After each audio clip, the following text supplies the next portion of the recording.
E20 petrol. E20 petrol आज हर तरफ बस इसी की चर्चा और बहस होती सुनी जा रही है।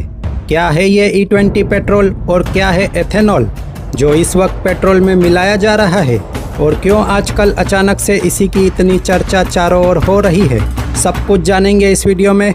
दोस्तों, मैं सुदीप सिंह राठौर आपका इस वीडियो में एक बार फिर से बहुत बहुत स्वागत करता हूं। नमस्कार, प्रणाम। दोस्तों, आजकल आपको आपके चारों ओर केवल इथेनॉल और नितिन गडकरी जी की ही चर्चा सुनाई दे रही होगी, तो अचानक से ये मुद्दा क्यों उठाया जा रहा है, सब कुछ जानेंगे। पर पहले जानते हैं ये इथेनॉल क्या है। इथेनॉल एक प्रकार का अल्कोहल है जिसे इथाइल अल्कोहल कहते हैं, और ये गन्ने के रस से, मक्का से, चावल, गेहूं और अन्य कृषि फसलों से बनाया जाता है। इसका उपयोग ईंधन के रूप में किया जाता है। एथेनॉल का उपयोग केवल हमारे देश में ही नहीं बल्कि कई देशों में इसका उपयोग ईंधन के रूप में कई सालों से हो रहा है।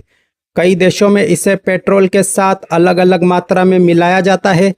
जैसे यूरोप के कई देशों में इसे पेट्रोल में 5 से 10% तक मिलाया जाता है, जिसे E5 या E10 पेट्रोल कहते हैं।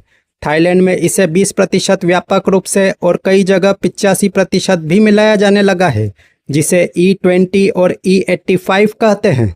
ऑस्ट्रेलिया, कनाडा, USA और चाइना में क्रमशः 10% मिलाया जाता है। सबसे अधिक और काफ़ी अधिक समय पहले से ब्राज़ील में इसे 27 से 100% तक मिलाया जाता है, जिसे E27 और E100 कहते हैं। फिलहाल भारत में E20 पेट्रोल अप्रैल 2023 से मिल रहा है, जिसका मतलब हुआ 1 लीटर पेट्रोल में 20% एथेनॉल हमारे यहाँ मिलाया जाता है। इसे E20 कहते हैं।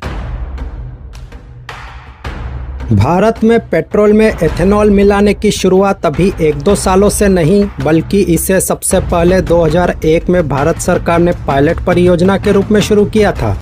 फिर 2003 में अटल बिहारी वाजपेयी सरकार ने 9 राज्यों और 4 केंद्र शासित प्रदेशों में 5% एथेनॉल मिश्रित पेट्रोल E5 लागू करने का निर्णय लिया, जिसके बाद 2006 में डॉक्टर मनमोहन सरकार ने इसे देश के अधिकांश हिस्सों में विस्तारित किया।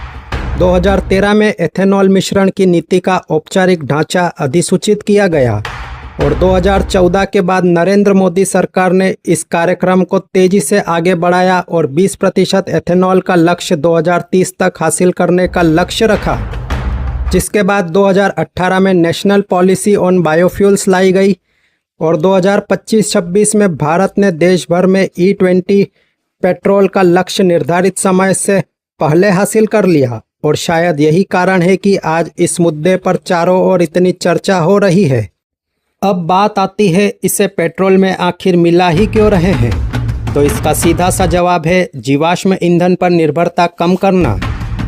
जीवाश्म ईंधन प्राकृतिक रूप से मौजूद है, इसे बनाया नहीं जा सकता, और यह धीरे धीरे कम हो रहा है।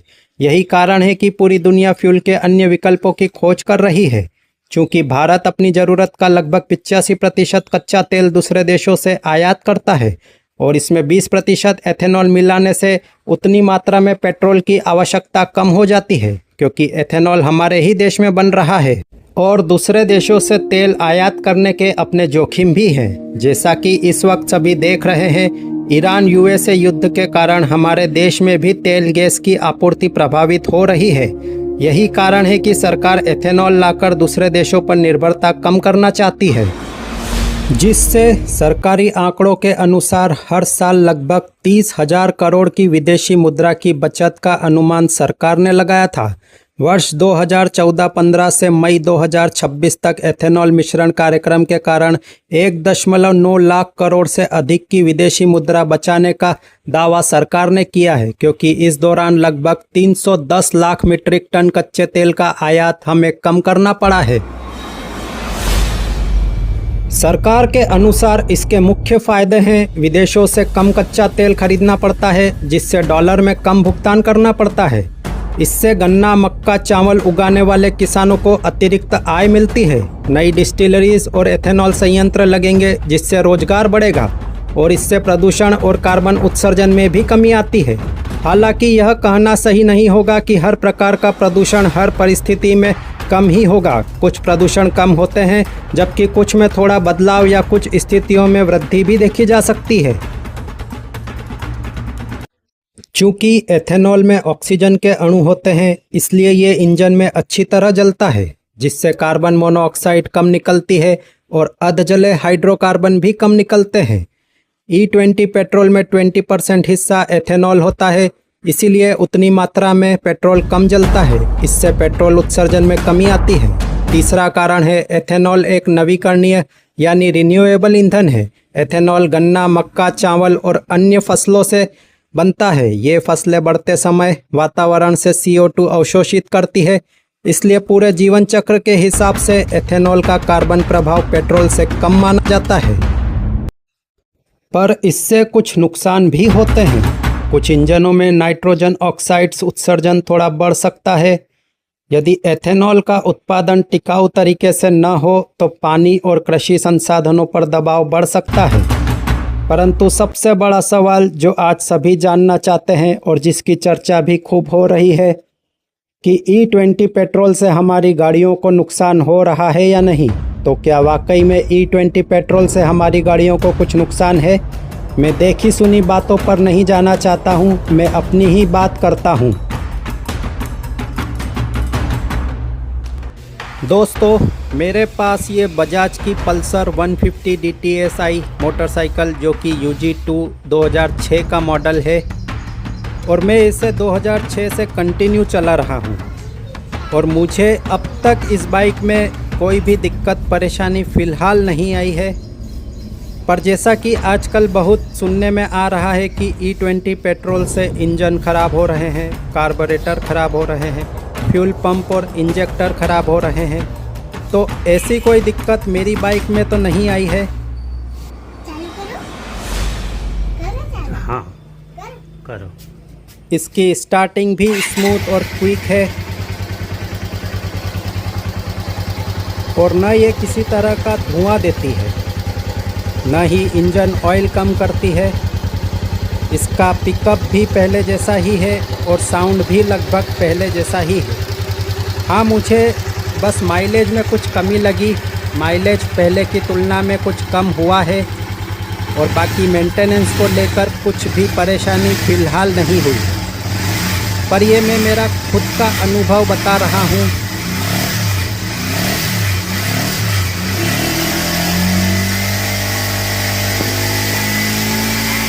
आप सबकी राय कुछ और हो सकती है।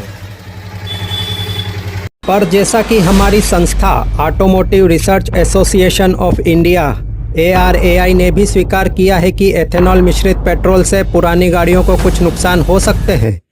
एथेनॉल में पेट्रोल की तुलना में एनर्जी लगभग 30 से 35% कम होती है, इसलिए E20 पर वास्तविक माइलेज सामान्यतः 2 से 6% कम हो सकता है, जो कि वाहन पर निर्भर करता है।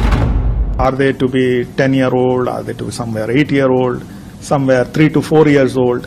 So these vehicles, when tested, had given a range of around 2 to 6% drop in fuel consumption. Ethanol पानी जल्दी सोखता है, जिससे लंबे समय तक ईंधन टैंक में पड़ा रहे तो रस्टिंग या फ्यूल पंप में खराबी हो सकती है।